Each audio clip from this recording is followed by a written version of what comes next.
Olá pessoal, eu sou Gilberto Ligeiro, estou aqui de volta agora para tratar de responsabilidade civil, no nosso direito civil, nos nossos encontros de direito civil. É uma grata satisfação estar com você de novo, caro concursando, nessa maratona de estudos. Vamos em frente, porque chegaremos lá e vamos obter excelentes resultados. O tema da nossa aula, do nosso encontro hoje, é a responsabilidade civil. Um tema recorrente, importante, objeto de questionamento nas provas e nos concursos que nós devemos sempre estar atento. Nós devemos observar com muito cuidado, com muito zelo, com muito carinho a responsabilidade civil, especialmente pela casuística, pelas situações que poderão ser colocadas pelos examinadores nas provas e nos concursos. É uma situação corriqueira, a responsabilidade civil ela está no dia a dia de todas as pessoas e por isso o legislador deu uma atenção especial e para nós que estudamos o direito civil e vislumbramos estudar para os concursos, com a finalidade de estudo para os concursos, nós também devemos estar muito atentos. Então essa é a grande importância de nós tratarmos desse tema nesse encontro e nos próximos encontros. Caro amigo concursando, então vamos lá, vamos tentar delinear algumas questões gerais sobre a responsabilidade civil, entendendo qual é o posicionamento desse tema na nossa legislação, no nosso ordenamento. Então vamos lá. Num primeiro momento, caro amigo, nós vamos encontrar a responsabilidade civil regulamentada efetivamente no Código Civil, entre os artigos 927 a 954 e também no 186 a 188 do Código Civil. É claro que, eventualmente, em outros dispositivos nós vamos até verificar e encontrar responsabilidade civil, porém, nesses dispositivos nós tratamos de modo bastante importante, de modo detalhado, a responsabilidade civil, especialmente a chamada responsabilidade civil extracontratual, cujo conceito, cuja definição nós vamos trabalhar daqui a pouco. E, nós não podemos esquecer que a responsabilidade civil ela encontra, antes de mais nada, também respaldo constitucional e nós vamos destacar nos slides posteriores essa relação da Constituição Federal com a responsabilidade civil. Então anotem, chamem a atenção que nós vamos encontrar a regulamentação no nosso ordenamento jurídico da responsabilidade civil, no Código Civil, nesses dispositivos. É importante também para que nós possamos entender a responsabilidade civil, a importância que ela tem na vida das pessoas, falar, mas muito breve, mas é importante a gente falar sobre isso, de forma muito breve, algumas considerações históricas sobre esse importante fenômeno, sobre esse importante instituto do nosso direito. A responsabilidade civil, ela sempre existiu. A responsabilidade civil, ela existe desde os tempos mais antigos e imemoriais. Basta nós olharmos para o tempo, para a história e verificar, por exemplo, a lei do talião, uma espécie de responsabilidade, olho por olho, dente por dente. A lei do talião, a responsabilidade era corporal, antigamente, em tempos imemoriais, a responsabilidade se dava, se havia a responsabilidade dessa maneira. Se alguém machucasse o outro, aquele que machucou também sofreria uma lesão olho por olho, dente por dente. Essa responsabilidade, chamada de responsabilidade corporal, aos poucos foi dando espaço a uma responsabilidade patrimonial. Nos dias atuais, o devedor de uma obrigação responde com os seus bens, responde com o seu patrimônio.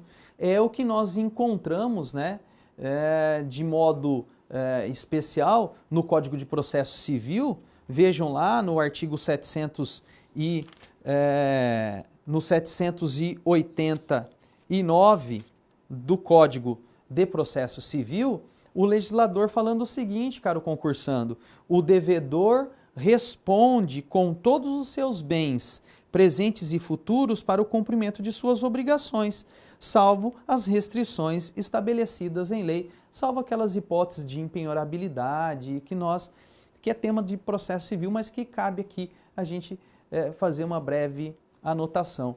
Então vejam, nós historicamente evoluímos de uma responsabilidade corporal, né, de uma responsabilidade que o sujeito respondia com o próprio corpo, para uma responsabilidade patrimonial. No direito romano, por exemplo, na lei das 12 tábuas, havia de forma bem delimitada, bem delineada, a responsabilidade corporal. Há uma passagem na lei das 12 tábuas, caro amigo, remetendo à responsabilidade do devedor na cobrança de uma dívida. Se o sujeito fosse devedor, ele seria aprisionado pelo próprio credor. O credor podia aprisioná-lo, levá-lo em cárcere e apresentá-lo durante 3 dias a um leilão, a uma praça de venda, né, de bens, de coisas. O devedor era levado a uma praça onde poderiam surgir pessoas para resgatá-lo, poderia ser alguém para resgatar, um fiador, vamos assim dizer, para pagar a dívida e resgatá-lo. Mas se eventualmente ninguém surgisse nesses 3 dias, né, para resgatá-lo, para remir a dívida, enfim, ele podia ser vendido como escravo, ou se eventualmente ele se fossem vários os credores, ele poderia inclusive ser morto, e a lei chega a ser sarcástica, chega a ser bastante dura. O devedor poderia ser morto e cortado em pedacinhos, e cada pedacinho do sujeito entregue a um credor, e a lei fala, pouco importando se um levava um pedacinho mais ou menos. Então vejam, caros amigos, como nós evoluímos em sede de responsabilidade. A responsabilidade deixou de ser corporal para uma responsabilidade patrimonial. É claro que ainda hoje nós temos algumas situações de responsabilidade, eu não diria corporal no sentido do direito romano, mas uma responsabilidade ainda que o sujeito pode eventualmente, que a responsabilidade pode recair sobre a vontade dele, sobre o corpo, como no caso da responsabilidade pelo pagamento de pensão alimentícia, na qual nós ainda encontramos a possibilidade de prisão civil do devedor. Então tudo isso só para a gente entender, verificar como nós evoluímos em sede de responsabilidade civil, deixando uma responsabilidade que recaía sobre o corpo do devedor para uma responsabilidade que recai sobre o seu patrimônio quando há um ilícito, quando há um ato ilícito contratual ou extracontratual. Muito bem, vamos lá, caros amigos concursandos. Eu gostaria agora de trabalhar aqui um pouquinho com vocês a definição de responsabilidade civil, uma definição bem aceita e construída a partir daquilo que o próprio legislador traz para a gente. O que é a responsabilidade civil? Numa definição, é uma obrigação imposta a uma pessoa de ressarcir os danos materiais e morais causados a outrem por fato próprio ou por fato de pessoas ou coisas que dela dependam. Então nós temos aqui, basicamente, caro concursando, uma definição bastante precisa, né, sobre a responsabilidade civil. A responsabilidade civil gera uma obrigação. Essa obrigação é conhecida como obrigação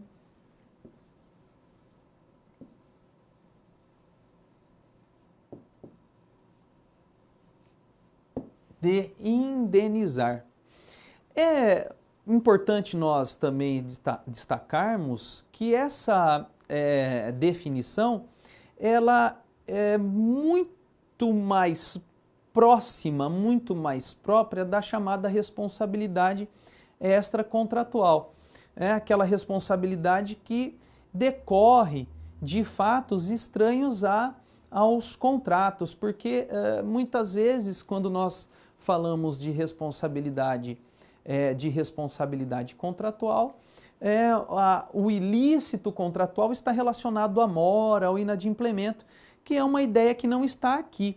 Mas ele consegue, essa definição consegue, né, trazer todas as nuances do que dá pra gente, e a gente consegue entender o que é a responsabilidade civil, porque toda responsabilidade civil gera uma obrigação de indenizar, né? Ou seja, uma obrigação de ressarcir os danos, tanto materiais quanto morais, causados então pelo sujeito, por ele mesmo, ou por fato, né, por fato próprio, por fato de pessoas ou coisas que dependam que sejam dependentes de alguém. Muito bem, então essa é uma definição atual, né, construída a partir dessa evolução histórica que nós então vivenciamos atualmente. Muito bem. Na sequência, nós precisamos destacar, caro amigo concursando, e isso é efetivamente relevante, nós precisamos, antes de passarmos eventualmente a uma classificação, a um estudo mais aprofundado da responsabilidade civil, nós precisamos fazer uma relação entre a responsabilidade civil e a Constituição Federal. Hoje, né, quando eu falo hoje, na verdade eu quero me reportar a pelo menos aí 15 ou 20 anos, né? A partir especialmente da nossa Constituição Federal de 88, é importante falar que o nosso direito civil ele ganhou uma nova conotação, ele ganhou uma nova ideia, um novo ideal. Passou-se a estudar o direito civil a partir da Constituição Federal. O direito civil, então, nós ganhamos aí um novo ramo do direito chamado direito civil constitucional. E isso para os nossos concursos, para as nossas provas, sem dúvida é muito importante. Afinal de contas, todos os professores, eles procuram demonstrar essa influência do direito constitucional nos diversos ramos, né? Não só no direito civil, como no direito penal, no direito processual civil, no direito processual penal, no direito do trabalho, processual do trabalho e assim por diante. Há, queira ou não, uma influência muito grande das questões constitucionais e dos dispositivos constitucionais nos diversos ramos do direito. Então, por isso que nós vamos também tratar a responsabilidade civil nesse viés constitucional. Caro amigo, vejamos, por exemplo, né, no artigo 5º da Constituição Federal, né, o Constituinte, lá no artigo 5º, lá nos direitos fundamentais, né, nos direitos fundamentais, o Constituinte dizendo o seguinte, né, no caput do artigo 5º, todos são iguais perante a lei, sem distinção de qualquer natureza, garantindo-se aos brasileiros e aos estrangeiros residentes no país a inviolabilidade, o direito à vida, à liberdade, à igualdade, à segurança e à propriedade nos termos seguintes. Aí vamos lá, ao inciso 10 do artigo 5º da Constituição Federal, quando então o Constituinte diz que são invioláveis a intimidade, a vida privada, a honra e a imagem das pessoas, assegurado o direito à indenização pelo dano material ou moral decorrente de sua violação. Então nós vamos verificar já na Constituição Federal uma preocupação do Constituinte com a responsabilidade civil, de modo específico quando há violação, né, pela prática de atos ilícitos desses interesses, intimidade, vida privada, honra, imagem. Não é à toa que a partir da Constituição Federal de 1988 nós tivemos um fenômeno que num primeiro momento parecia interessante, mas depois passou até a ser objeto de crítica, que foi o fenômeno do aumento assim, exagerado até das ações de responsabilidade civil por danos morais, gerando o que a doutrina e até mesmo a jurisprudência chamou de indústria do dano moral. Então, logo após a entrada em vigor da Constituição Federal, a sua promulgação, houve, sem dúvida alguma, uma democratização maior do direito, uma renovação do nosso sistema jurídico e as pessoas começaram a perceber que era necessário fazer valer esse direito indenizatório, especialmente no sentido da indenização por danos morais. E, sem dúvida alguma, houve um boom, um estouro em torno dessa responsabilidade, a ponto efetivamente de gerar uma indústria do dano moral. E claro que aos poucos, no decorrer dos anos, com uma interpretação um pouco mais rente à nossa realidade, essa grande indústria, claro, não ganhou mais força, perdeu força, melhor dizendo, e hoje me parece que a responsabilidade civil, até mesmo por dano moral, está dentro dos patamares normais. Bom, então a gente começa a perceber que há uma influência muito grande, muito forte da Constituição Federal na construção do direito civil e especialmente na construção da responsabilidade civil. Vejamos então alguns dispositivos, alguns princípios constitucionais que influenciam diretamente na responsabilidade civil. Vamos lá para o nosso slide. Caro amigo concursando, nós procuramos destacar aqui, em primeiro lugar, a chamada dignidade da pessoa humana, prevista no artigo 1º, inciso 3º da Constituição Federal. Olha, caro concursando, esse princípio talvez seja um dos princípios constitucionais mais caros, mais importantes. Afinal de contas, na dignidade da pessoa humana que nós vamos enxergar a valorização do ser humano em detrimento ao patrimônio. Isso é uma ideia simples, é uma ideia curta, vamos assim dizer, não há muitos detalhes. Claro que só o tema da dignidade da pessoa humana demandaria aqui vários encontros e é um tema muito mais ligado ao direito constitucional, dos direitos fundamentais, do que para o nosso direito civil e responsabilidade civil. Contudo, o que nos interessa aqui é lembrar que o princípio da dignidade da pessoa humana, ele revela essa ideia, revela esse valor de dar um suporte muito maior para a pessoa em detrimento efetivamente do patrimônio, né? Dar valor à pessoa, né? Efetivamente, conferindo-lhe efetivamente dignidade. É essa a ideia que nós colocamos aqui no nosso slide. Nós temos então a dignidade da pessoa humana prevista no artigo 1º, inciso 3º da Constituição Federal, né? Nós até sublinhamos, e há, né, um exemplo bastante interessante que vem do Superior Tribunal de Justiça quanto à responsabilidade civil e imprescritibilidade do direito de indenização.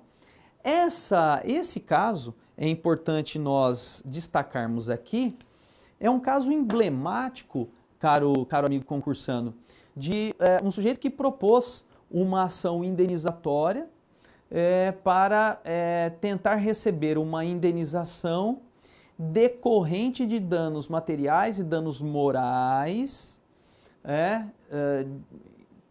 que se verificaram a partir de atos ilícitos, ainda ligados à tortura na ditadura militar. O cidadão foi ao judiciário pleitear uma indenização, o dever de indenizar contra o Estado por força da tortura, né, de ter sido vítima de tortura no regime militar. Bom, isso muitos anos depois, né? O regime militar, nós vivenciamos década de 1960, década de 1970. Muitos anos após a esse fato, o cidadão, então, propôs a ação indenizatória. E surgiu, então, a discussão em torno da prescrição da pretensão ressarcitória. O Código Civil fala em 3 anos, nos termos do artigo 206, o artigo 206, vejamos lá, do Código Civil, traz os prazos prescricionais. O artigo 206, no parágrafo 3º, diz o seguinte: prescreve em 3 anos, inciso número 5 do parágrafo 3º, a pretensão de reparação civil. Então, a prescrição, nesse caso, passou a se debater se teria ocorrido a prescrição da pretensão ressarcitória. O que o STJ decidiu? O STJ acabou por confirmar que esse direito, nesse caso, esse direito de indenização, nesse caso, era imprescritível em razão de se tratar de crime de tortura ou de ilícito decorrente da tortura lá no regime militar, e aí confirmando, né, a possibilidade de indenização. É um caso emblemático porque a fundamentação para se considerar imprescritível foi justamente a dignidade da pessoa humana.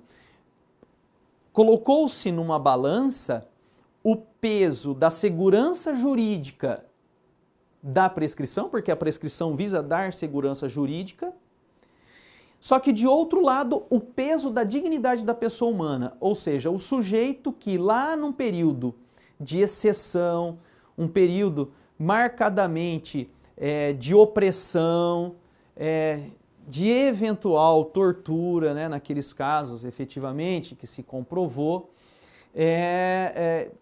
colocou-se na balança esses 2 interesses, esses 2 valores, segurança jurídica de um lado e a dignidade da pessoa humana do outro. E numa tarefa de ponderação de valores, o STJ, então, entendeu por bem, nesse caso específico, entendeu que o direito é imprescritível, então poderia se verificar o dever de indenizar. Então vejam a influência que os princípios constitucionais, que a Constituição Federal tem na responsabilidade civil. Muito bem, mas não é só isso. Vamos aqui para o nosso slide. Nós temos o chamado princípio da solidariedade social, que nós encontramos lá no artigo 3º, inciso 1º da Constituição Federal. Na Constituição Federal, lá no artigo 3º, no inciso 1º, o Constituinte diz assim: constitui objetivos fundamentais da República Federativa do Brasil construir uma sociedade livre, justa e solidária. Então vejam que é um objetivo fundamental da nossa sociedade, da nossa república, né? Construir efetivamente essa sociedade justa, humana e solidária. Bom, nesse sentido, nós podemos tentar trazer um exemplo de aplicação dessa solidariedade social aqui na responsabilidade civil. Nós temos, por exemplo, e nós citamos aqui no nosso slide, os casos de responsabilidade civil decorrente do abandono paterno-filial, também conhecido como abandono efetivo. Vejam que quando nós falamos em princípio constitucional da solidariedade social, nós estamos falando, na verdade, de um princípio cujos valores, né, visam o estabelecimento de laços afetivos, de laços solidários entre as pessoas, para que as pessoas se respeitem mutuamente, se considerem pessoalmente. E claro que em sede de direito de família, essa afetividade é muito mais forte. Essa solidariedade deve ser muito mais forte, muito mais presente. Então, nós temos também um caso emblemático lá de Minas Gerais. Num primeiro momento, o requerente solicitou uma indenização por ter sido abandonado afetivamente pelo seu pai, que somente lhe pagava alimentos. Primeira instância, a ação foi julgada improcedente e o TJ de Minas, à época, reverteu o julgado, determinou uma indenização no valor de R$44 mil por conta desse abandono afetivo. Houve recurso especial para o Superior Tribunal de Justiça, que reformou a decisão do TJ de Minas, dizendo que não era possível esse tipo de indenização, e o STF não entrou no mérito da questão. Muitos anos depois, o STJ, isso já em 2012, o primeiro caso é da década, do começo de 2000, enfim. Depois, em 2012, o STJ mudou o seu entendimento e acabou adotando a tese da responsabilidade civil, por abandono afetivo, né? Ainda que o genitor ou a genitora pague alimentos, cumpra o dever alimentar, ainda assim, na ausência do carinho, do afeto, a ausência da família pode gerar uma responsabilidade pelo abandono. E então, depois, em 2012, o STJ acabou reformando o seu entendimento com base no princípio da solidariedade social, no princípio da dignidade humana. Mais um exemplo. E para nós encerrarmos, nós temos aqui também uma aplicação prática do princípio da igualdade ou da isonomia. O artigo 5º, no caput da Constituição Federal, fala expressamente que é direito do cidadão, é direito fundamental ser tratado com igualdade ou de forma isonômica. Ou seja, os iguais devem ser tratados de forma igual e os desiguais de maneira desigual à medida que se desigualam. É uma máxima conhecida de Rui Barbosa e que nós marcamos aqui. Em sede de responsabilidade civil, o princípio da igualdade ou da isonomia, ele funciona, por exemplo, para a proibição de tarifação dos danos morais, né? É um tema que sempre está na pauta do dia. Há aqueles que entendem que a jurisprudência, por exemplo, do STJ já tarifou os danos morais, de maneira que, diante de um determinado caso, da perda da visão, sempre a responsabilidade girará em torno de X a X de indenização, ou enfim, cada situação pode ser tarifada, né? Na morte do pai de família, num acidente de trânsito, paga-se tanto, paga-se X, tarifando como se fosse um rol com valores expressos, como se bens morais ou como os danos morais pudessem ser objetivados nesse sentido. Então, o princípio da isonomia e da igualdade vem, de certa forma, colocar em xeque essa tarifação, porque existem casos e casos, e os danos morais devem ser ressarcidos conforme caso a caso, conforme as peculiaridades do caso. Muito bem, caros amigos, essas são as primeiras ponderações em torno da responsabilidade civil. Até breve.